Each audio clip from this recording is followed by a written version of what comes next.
my friends, this is Maria DiPano, your real estate agent, and today I have a special guest with me, my long-term friend, Ronald Bernstein, who is a family law attorney here in Palm Beach County, who is going to share some tips about divorce and real estate.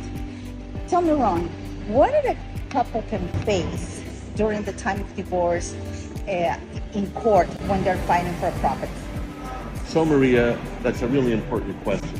When people have real estate that they own together as a married couple, the court only has a few options that they can do in order to divide the property. One of the things would be for one party to buy the other party out. That's not always possible because there may not be enough money for one party to buy the other party out of the house. If that happens, then typically the court is going to order the house sold. If the parties don't agree to sell the house, the court can and usually will force the sale of the house. Another possibility is that if the parties did not own the house together as husband and wife, but one party owned the house prior to the marriage, that would make it a non-marital house. And the court would not ordinarily be able to order anything with regard to the house.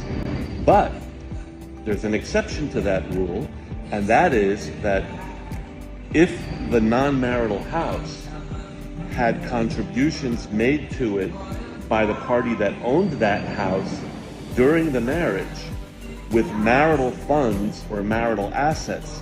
For example, if the person who owned the house before the marriage paid the mortgage or the property taxes or insurance or improvements to the house, like putting on a new roof, building a pool, and they paid for those things with marital money that they earned during the marriage, to make those payments or improvements to the non-marital house they owned before the marriage, then that house can take on a marital component that the court could equitably divide, and that the other party that didn't own an interest in the house could make a claim.